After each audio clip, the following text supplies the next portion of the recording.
아멘 하셨어요? 몇 분은 하시고 두 분은 안 하신 것 같아. 우리가 아멘 한번 다시 한번 하나님께 영광을 올려드립니다. 아멘.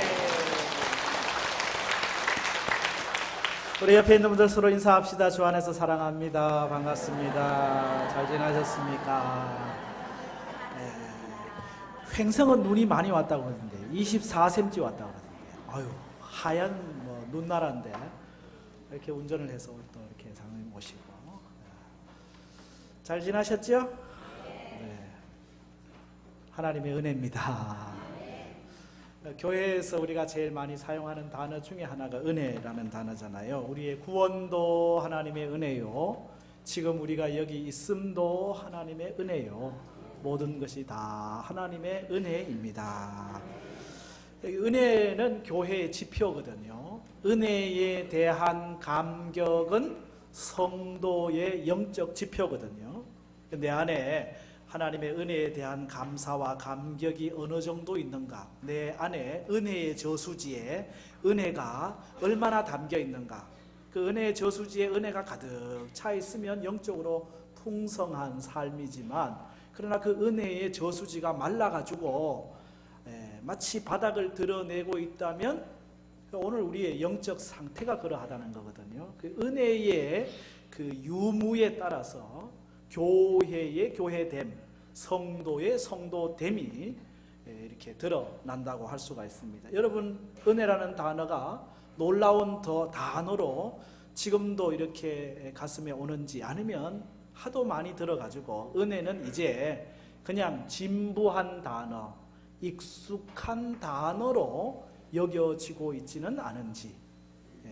은혜라는 말을 딱 들으면은 조용필이 노래한 것처럼 바운스 막 가슴이 막 뛰고 놀랍고 감격이 오고, 은혜 이 말만 들어도 할렐루야가 이렇게 나올 수 있는 그런 자리에 있는지.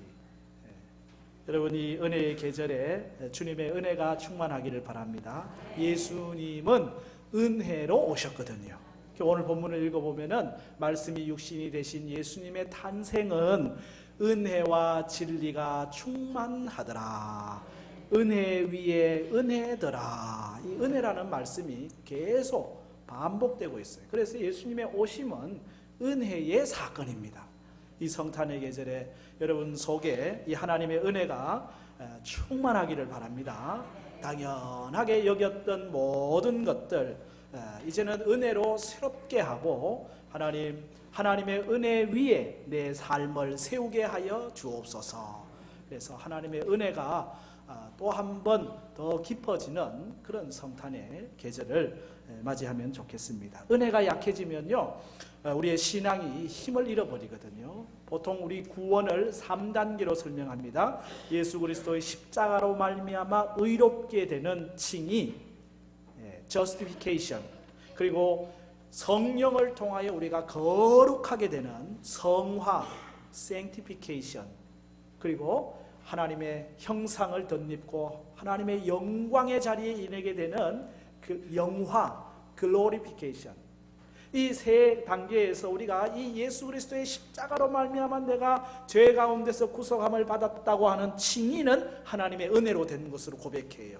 마지막에 우리가 하나님 앞에 설 때에 우리가 영광을 덧입게 되는 영화, 그날이 우리 가운데 올 것을, 은혜로 우리에게 이루어질 것을 우리가 고백해요. 그래서 과거도 은혜고 미래도 은혜인데, 현재 내가 오늘 살아가고 있는 하나님 앞에서 거룩한 삶을 살아가고 있는 것은 내 의지와 내 노력으로 그래서 살아가는 것처럼 착각할 때가 있다는 거죠. 지금 여전히 우리가 하나님 앞에서 거룩한 성도로 살아가기 위하여 필요한 것도 은혜인 줄 깨닫기를 바랍니다. 하나님의 은혜가 있어야 내가 더 하나님 자녀다워지고, 내가 더 믿음 생활 잘하고 하나님께 영광을 올려드리는 거룩한 하나님의 사람으로, 예수 그리스도의 제자로 서게 되는 거거든요. 오늘 지금 이 시간에도 주님, 내게 은혜가 필요합니다.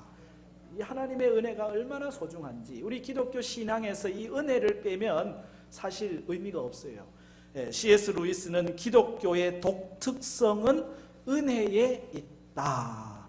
가장 때묻지 않은 단어가 있다면 그것은 바로 은혜다라고 하는 거거든요. 기독교는 여러분 기적 또는 도덕, 윤리, 사랑 그런 것으로 구분되지 않아요. 사실 사랑이라는 단어도 다른 종교에서 자비라고 하는 단어를 쓰고 있잖아요. 그런 점에서 기독교의 독특성은 은혜에 있습니다. 그래서 은혜를 어떻게 우리가 이해하고 그 은혜를 어떻게 우리가 누리느냐가 신앙, 성도의 진정한 그리스도인의 삶이거든요. 만약 이 은혜가 없으면 종교인이 되는 거거든요.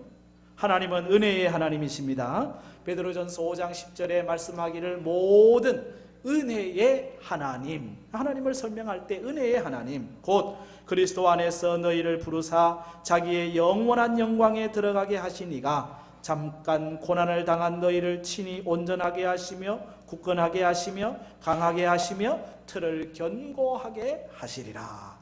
하나님은 은혜의 하나님, 성령님도 은혜의 성령님으로 히브리서 10장에 말씀하거든요. 하물며 하나님의 아들을 짓밟고 자기를 거룩하게 한 언약의 피를 부정한 것으로 여기고 은혜의 성령을 욕되게 하는 자, 성령을 소개할 때 은혜의 성령이라고 소개하고 있잖아요. 예수님을 설명할 단어도 많이 있겠지만 그 중에 예수님을 은혜로 설명하거든요. 고린도후서 13장 13절 주 예수 그리스도의 은혜와 하나님의 사랑과 성령의 교통하심이 너희 무리와 함께 있을지어다. 이건 목사님의 축도에 늘 사용되는 본문인데 여기 주 예수 그리스도의 은혜를 말씀합니다. 우리의 삶에 하나님의 은혜가 늘 충만해야 되는데 우리의 신앙생활이 계속될수록 때로는 이 은혜가 메말라져 가게 되는, 그래서 내 자랑이 나오고 내 교만이 나오고 내 생각이 나와가지고 우리 신앙 안에 은혜는 없어지고 내가 더 많이 자리 잡게 되는 경우들이 있다는 거죠.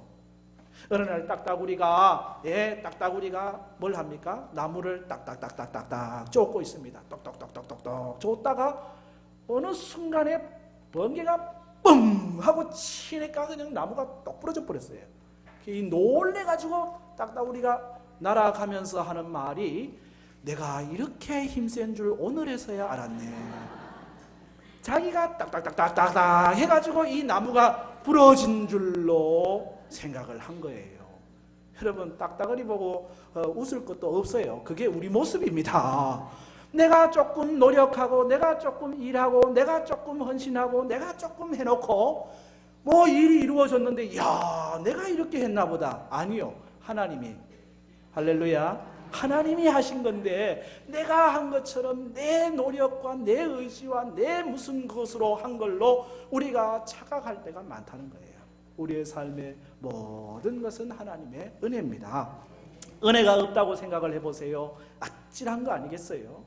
여러분 노아 홍수 당시에 많은 사람들이 다 심판받을 때 노아만 유일하게 구원을 받았습니다. 노아가 의인이고 착하고 대단해서요. 물론 그렇게도 하겠지만은 분명한 것은 창세기 6장 8절에 그러나 노아는 여호와께 은혜를 입었더라. 하나님의 은혜 입어서 하나님이 그를 구원해 주셨기에 그가 살아난 거거든요. 집 나갔던 둘째 아들이 아버지께 돌아와서 다시 아들의 지위를 얻게 된 것은 전적인 아버지의 은혜라고 하는 것입니다. 그래서 은혜는 헬라어로 카리스라고 하는 단어가 쓰여지는데 이 말은 받을 가치가 없는 사람에게 베푸는 자비와 긍휼과 은총을 말합니다. 받을 가치가 전혀 없어요. 그런데 베풀어 주는 거예요. 그게 은혜예요. 그러니 은혜는 거래가 불가능한 거죠. 거래라고 하는 것은 값을 매겨야 그 값에 상항하는 것으로 거래를 하는 건데 이 은혜는 값을 매길 수가 없어요. 뭐 얼마를 매기겠어요? 그래서 은혜는 거래가 불가능한 거예요. 거래는 자기 유익과 필요에 의해서 이렇게 거래가 이루어지는 건데 은혜는 자기 유익 아니거든요. 자기 필요 아니거든요. 너의 긍휼, 너의 사랑, 너의 자비, 너의 용서 이걸 위해서 이 은혜가 주어지거든요. 거래는 될 수가 없는 것이 은혜. 거저 값없이 주어지는 것이 은혜.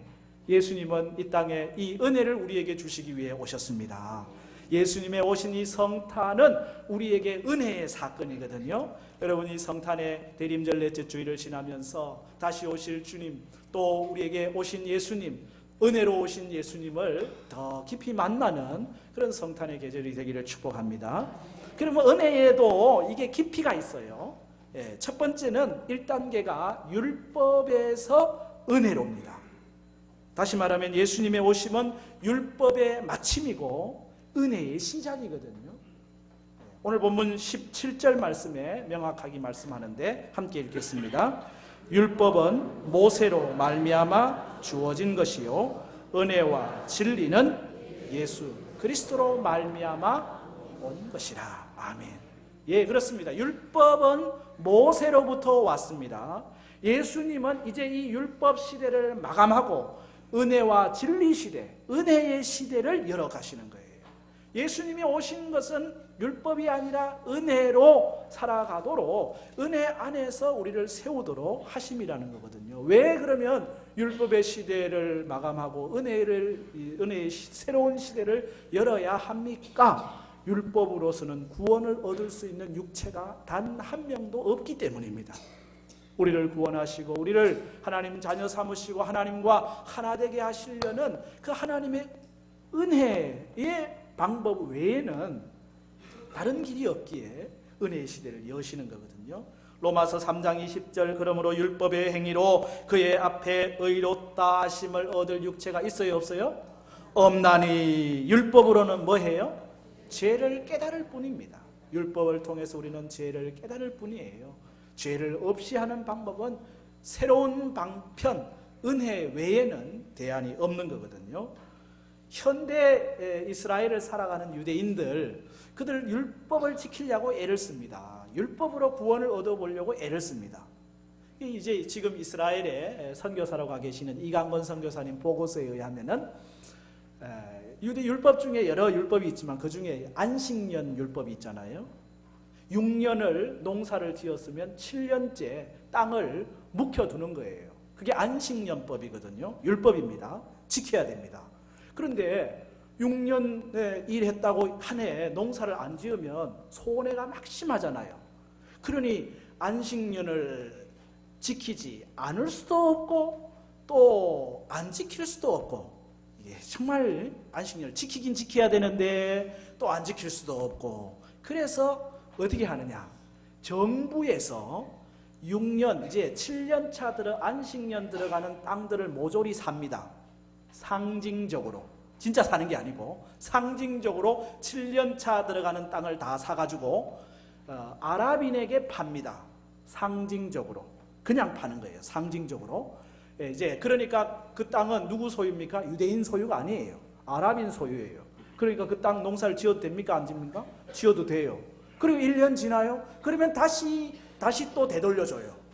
그러니까 농사는 그대로 짓고 안식년법은 그대로 준수하고 딱 그렇게 아주 하는 거죠. 비슷한 예가 유월절 규례거든요. 유월절에는 무교병, 누룩 없는 빵을 먹게 돼 있잖아요.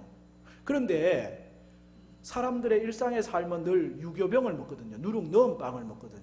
이거 어떻게 합니까? 유월절에는 전부 유교병은 다 없애야 되는데, 집안에 있는 거야 뭐 이렇게 처리해서 쓰레기통에 버리면 된다 하지만, 슈퍼마켓에 수많은 빵들, 유교병 넣은 빵들, 그거 어떻게 합니까? 유대인들이 경영하는 가게에.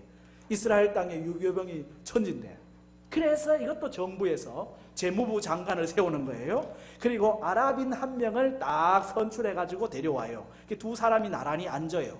그리고 랍비 한 명이 중간에 딱 서가지고 오늘 이 시간부로 이스라엘 전역에 있는 유교병은 전부 이 아랍인에게 다 팝니다 하고는 계약서를 딱 쓰고 2만 세겔을 딱 상징적으로 줘요. 그러면 그 순간 어떻게 됩니까? 이스라엘에 있는 모든 가게에 누룩이 든 빵은 유대인 소유가 아니고 이 아랍인 소유로 넘어가는 거예요. 6월절이 끝남과 동시에 다시 이걸 또 원상복귀 해가지고 넘겨요. 그러니까 그대로 그대로 유교병 빵 먹으면서 6월절 지나고 또 돌아가고. 여러분 생각이 어떻습니까? 이게 지금 현재 이스라엘의 율법을 지키려고 하는 유대인들의 모습이에요. 가만히 생각해 보세요. 여러분 생각에도 요거 눈 가리고 아웅식이다 그런 생각 안 드세요? 하나님 보실 때도 뭐 율법 지킨다고 하는 너희들 짓 보니까 참 눈 가리고 아웅식이다 그 생각이 들잖아요. 율법을 통해서 구원을 얻을 수 있는, 율법을 우리가 완전히 이룰 수 있는 인생이 없다고 하는 사실을 우리는 오늘을 사는 현재에서도 경험하고 있는 거거든요. 율법은 단지 우리가 연약한 존재고 우리가 죄 많은 존재고 율법은 우리를 저주합니다. 우리를 절망 가운데 넣습니다. 율법은 우리를 죽음 가운데 몰아넣는 게 율법이에요. 그러나 은혜는 그 율법의 저주를 생명으로 바꿔놓은 것이고 그 사망에서 구원으로 이끌어가는 것이고 어두움 가운데서 빛으로 인도하는 것입니다. 예수님은 바로 이 율법의 모든 저주를 다 십자가로 멸하시고 우리 안에 생명을 주시기 위하여 은혜로 오셨습니다.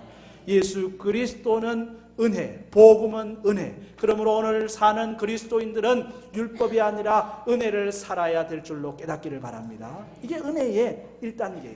그 다음 더 은혜의 깊은 단계로 우리가 나아가야 되는데 은혜의 2단계는 은혜와 진리로의 단계입니다. 모든 것이 은혜라고 해서 내 마음대로 해도 되느냐? 그렇지 않다는 거죠. 얄팍한 은혜. 그러니까 무릎도 아니에요. 여기 발목에 젖는 은혜 속에 있으면요, 그 은혜에 빠져가지고 교회가 다 은혜로 해야지 라는 말을 하게 되는 거거든요. 그렇지 않습니다. 여기 진리가 있어야 은혜가 은혜 된다는 거죠. 오늘 말씀 14절에 예수님의 오심을 이렇게 소개하고 있습니다. 함께 읽어봅시다.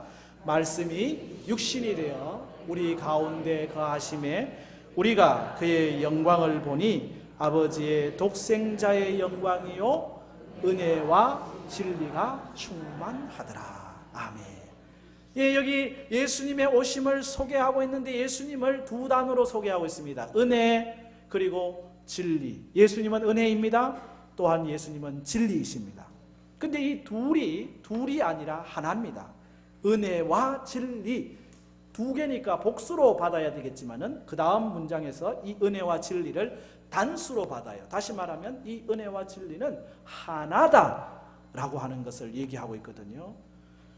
여러분 진리는 알레테이아 진실을 말합니다. 거짓 없음입니다. 과장 없음입니다. 속임수 없음입니다. 정직하고 정의로운 것을 얘기해요.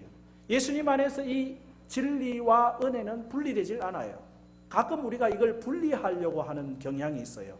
은혜를 추구하다가 진리를 놓쳐버려요. 진리를 추구하다가 은혜를 잃어버려요. 그러면 안 돼요. 은혜도 진리도 함께 가야 돼요.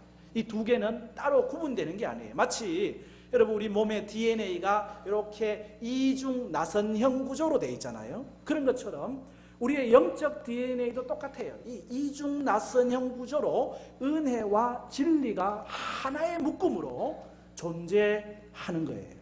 하나님도 은혜와 진리의 하나님, 성령님도 은혜와 진리의 성령님, 예수님도 은혜와 진리의 예수님입니다. 진리가 있어야 은혜가 은혜 되는 거거든요. 진리가 없으면 잘못도 없고 정죄도 없고 그러면 은혜도 없는 거거든요. 그러므로 인간은 전적으로 타락했다고 하는 진리, 그래서 스스로의 힘으로는 결코 죄의 형벌을 벗어날 수 없다고 하는 진리, 죄의 결과는 심판이요 지옥이라고 하는 진리가 있어야 은혜가 은혜 되는 거예요. 캄캄한 밤이 있어야 환한 낮이 어떤 의미인지 알잖아요. 이 낮이 깜깜한 게 없으면 흰색이 뭔지를 모르잖아요. 은혜와 진리는 서로 대비되면서 서로를 더 높여 주는 거거든요. 그러므로 우리는 은혜 가운데 있으면서 진리를 추구해야 됩니다. 은혜라고 해서 진리를 외면하고 진리를 무시하는 게 아니에요. 오히려 진리를 더 높여요. 예수님이 오셔서 우리에게 보여주시는 진리, 요구하는 진리는 어쩌면 율법이 요구하는 진리보다 더 커요. 산상보훈을 보세요. 산상보훈이 요구하고 있는 우리 성도들의 삶이라고 하는 것은 은혜니까 다 은혜로가 아니고 은혜에다가 더하기 진리가 된 것이 진짜 은혜라는 거예요. 진리가 빠진 은혜는 은혜가 아니거든요. 그래서 더 높은 차원의 진리와 은혜의 자리, 그것이 주님이 우리에게 보여주시는 은혜의 내용입니다. 예수님이 오심으로 율법의 시대가 마침표를 찍고 은혜의 시대가 열렸습니다. 동시에 그 은혜는 진리와 함께하는 은혜입니다.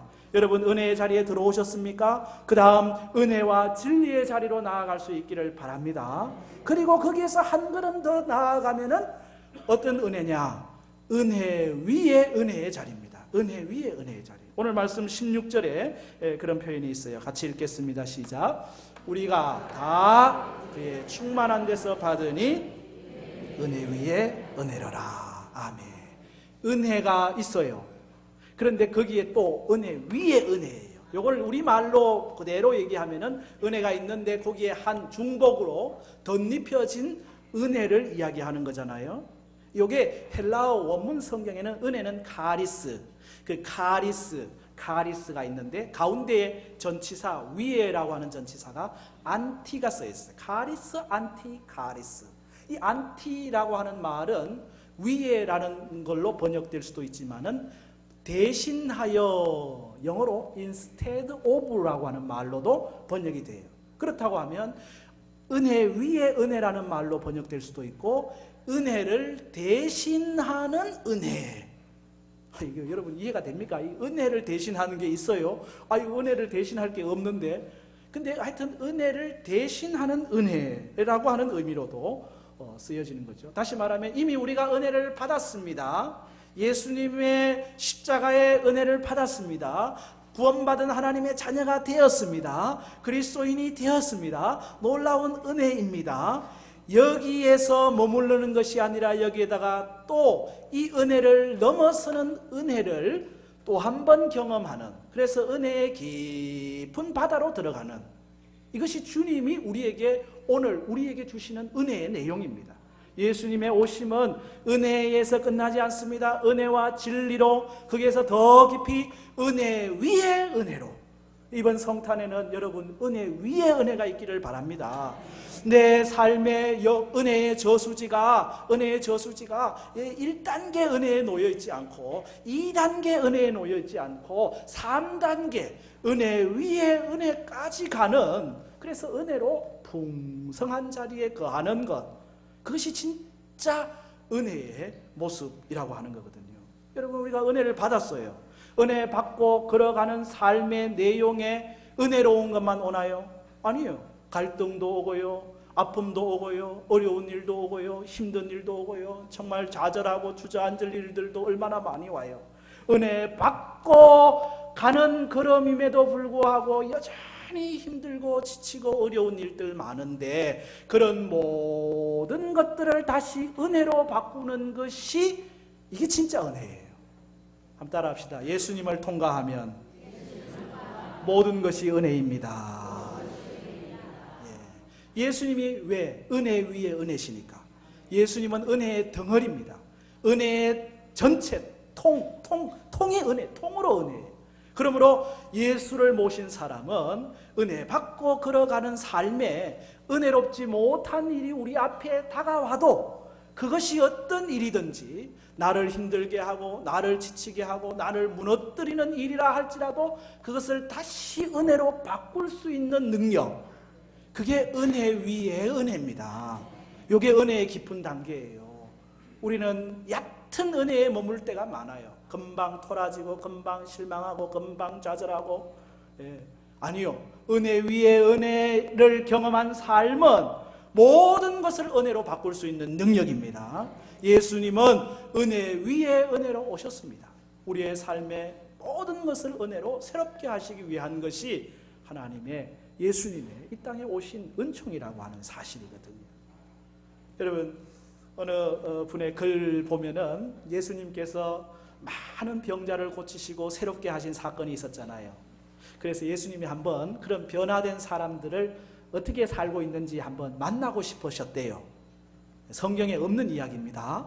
그래 이제 소설인데, 그래서 일어서지 못하고 늘 그렇게 안전뱅이로 늘 구걸하면서 살던 사람이 예수의 이름으로 회복돼 가지고 뛰고 걷고 잘 변화된 그 사람을 찾아가 봤대요.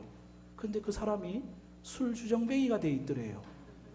아이고, 왜 술주정뱅이가 됐노?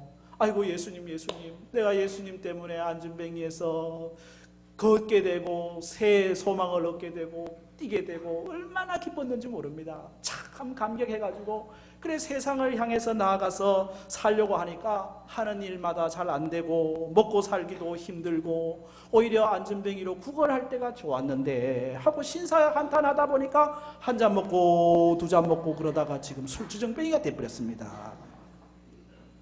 또 한 사람을 찾아가 봤대요.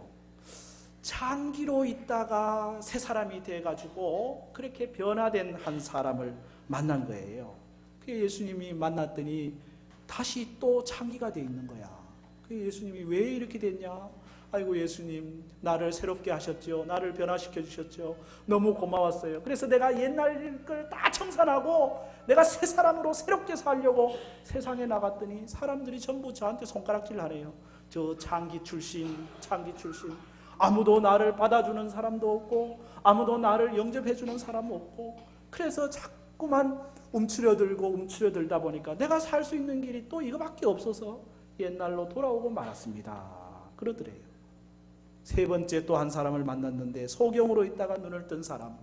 그런데 그 사람은 완전히 불량배가 돼 있어. 야, 눈을 뜨고 새로운 세상을 보고 그걸 그랬는데 왜 불량배가 된? 예, 제가 얼마나 감격했는지 모릅니다. 캄캄한 세상에 밝은 세상이 열려지는데 그 은혜가 엄청났습니다. 감사해서 감격해서 정말 멋지게 살려고 세상을 향해 갔더니 세상에 아이고, 눈 감고 있었을 때가 더 좋았다. 눈꼴 시려운 일이 얼마나 많은지, 진짜 보기 싫은 일이 얼마나 많은지 화가 나가지고 막 속에서 불이 끓어가지고 한 방씩 때리다 보니까 그냥 불량배가 돼버렸습니다. 뭔 얘기를 하는 겁니까? 세 사람 다 은혜 받은 사람입니다. 안전뱅이로 있다가 치유함을 받았으니 그 은혜가 얼마나 큽니까? 옛 어두운 땅 곳에 거하다가 하나님의 은혜를 받았으니 얼마나 은혜가 큽니까? 보지 못하다가 보게 되었으니 그 은혜가 얼마나 큽니까? 은혜 받고 거기서 머물러 있는 것이 아니라 은혜 다음에 은혜의 사건이 우리 앞에 오는 때 은혜로 가는 거야. 누가 못하겠어요? 은혜 받은 다음에 우리의 삶이 힘들고 지치고 어렵고 오히려 우리를 주저앉게 하는 수많은 사건이 와도 이 은혜로 다시 은혜를 만들어가는, 은혜 위에 은혜의 삶을 살아야 되는데 은혜를 놓치고 버리고 말았다고 하는 것을 얘기하는 거거든요. 여러분, 오늘 주님은 우리에게 은혜 위에 은혜를 살기를 축복합니다. 여러분, 우리의 모든 삶을 주님 이미 구원 은혜 받은 것에서 머물러 있지 않고 지금 내가 살고 있는 이 순간 모든 삶의 내용들을 은혜로 바꿀 수 있기를 바랍니다. 그것이 주님이 우리에게 주시려고 하는 은혜의 깊이예요. 은혜 위에 은혜의 삶이라고 하는 것입니다. 율법에서 은혜로 왔습니까? 잘했습니다. 은혜에서 은혜와 진리로 가고 있습니까? 잘하고 있습니다. 거기에 은혜 위에 은혜가 되는 것을 더하게 하기를 축복합니다. 그래서 은혜의 그냥 졸졸졸 낮은 수준이 아니고 은혜의 허리 수준이 아니고 은혜의 강가에서 깊은 은혜의 바다에서 은혜 속에 거하기를 축복합니다. 그게 은혜의 삶 아니겠어요? 복음은 은혜인데 예수님은 왜 오셨느냐? 이 은혜를 주시기 위해서 우리를 하나님의 자녀로 이 세상 가운데서 하나님의 능력을 가지고 하나님의 은혜 속에서 살아가도록 하시기 위해 오셨거든요. 모든 것을 은혜로 바꾸어 갈 수 있는 그 축복이 여러분 가운데 있기를 축복합니다.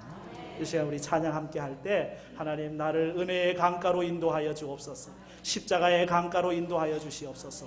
구원의 강가로 인도하여 주시옵소서. 기도하는 마음으로 은혜의 강가로라고 하는 찬양을 우리 하나님께 함께 드리겠습니다.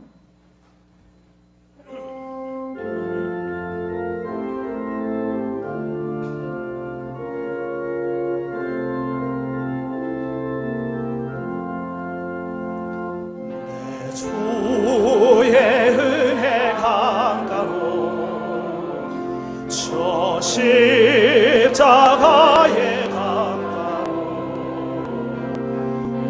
주의 사랑 있는 곳,